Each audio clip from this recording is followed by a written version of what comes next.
Perkenalkan, nama saya Revalisa dengan NIM C1BN023014. Di sini saya berasal dari Universitas Jambi, jurusan manajemen, dan di sini saya akan membuat tugas video dari Bapak Bambang Purnomo SEMM. Baik, langsung saja masuk ke PPT saya, yaitu studi kasus PT Sinar Abadi Elektronik. Dan di sini kita akan menganalisis situasi.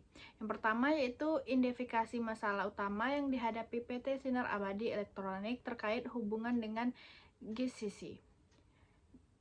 Keterlambatan pengiriman chipset oleh GCC menyebabkan downtime produksi.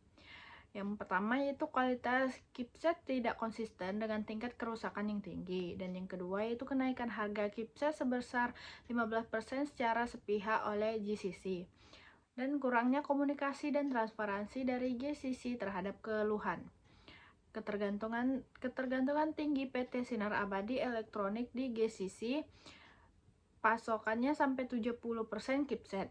Dan yang nomor 2 yaitu menjelaskan dampak negatif dari masalah-masalah tersebut terhadap operasional dan strategi PT Sinar Abadi Elektronik.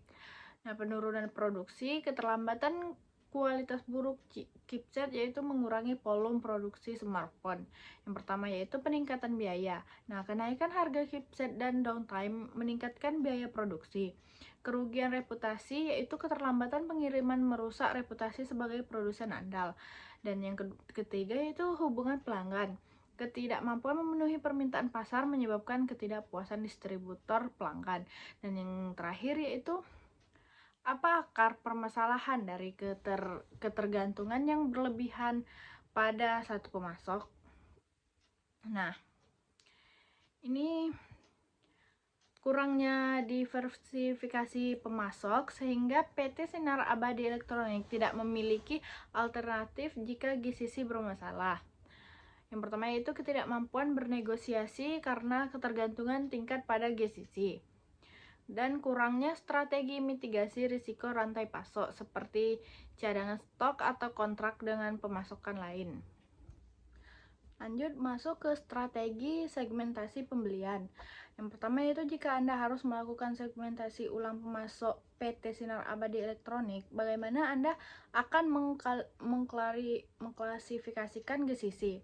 GCC dapat diklasifikasikan sebagai pemasok kritis namun berisiko tinggi. Karena kritis GCC pemasok 70% chipset yaitu yang merupakan komponen utama dan berisiko tinggi, yaitu keterlambatan, kenaikan harga, kualitas buruk, dan kurangnya komunikasi menunjukkan ketidakandalan.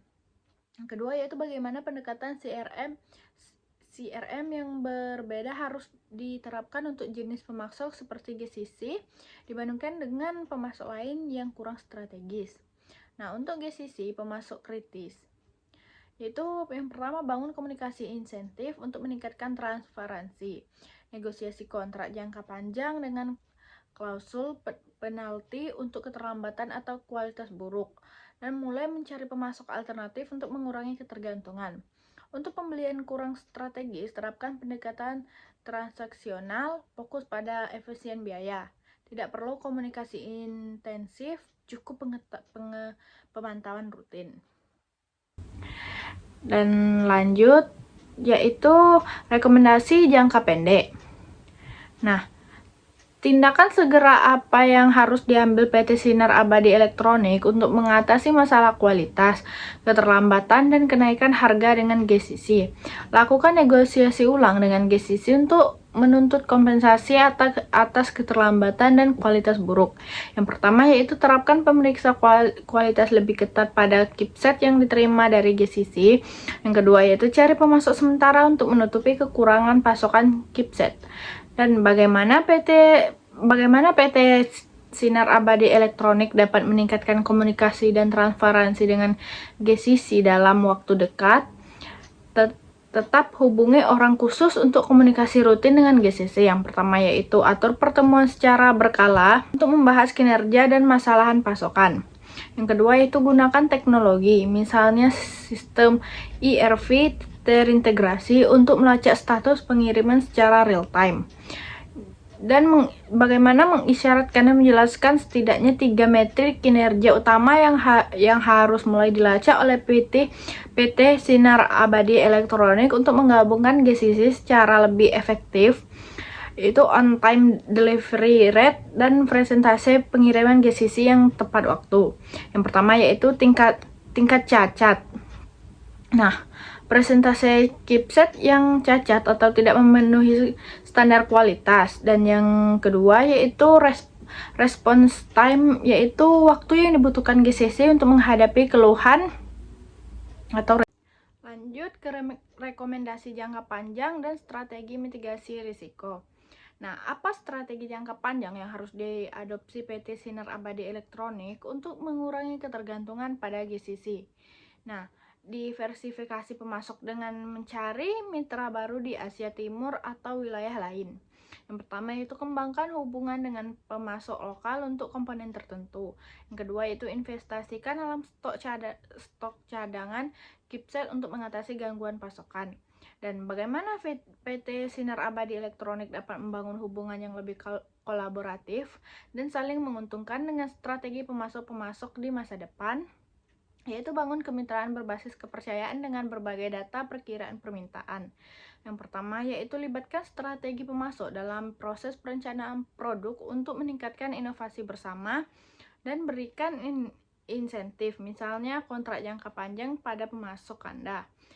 Lalu, mengisyaratkan dan menjelaskan dua strategi mitigasi risiko rantai pasok yang harus diterapkan PT Sinar Abadi Elektronik untuk mencegah masalah serupa di masa depan, yaitu seperti multi-sourcing, gunakan beberapa pemasok untuk chipset agar tidak bergantung pada satu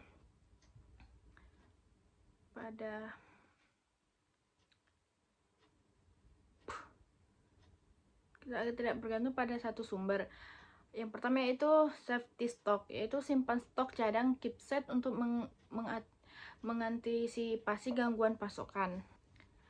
Baik, langsung ke kesimpulan, yaitu kesimpulan dari studi kasus PT Sinar Abadi Elektronik menunjukkan bahwa ketergantungan tingkat pada GCC sebagai pemasok chipset utama menyebabkan masalah kualitas, keterlambatan, dan kenaikan harga yang berdampak negatif pada produksi, reputasi, dan hubungan pelanggan.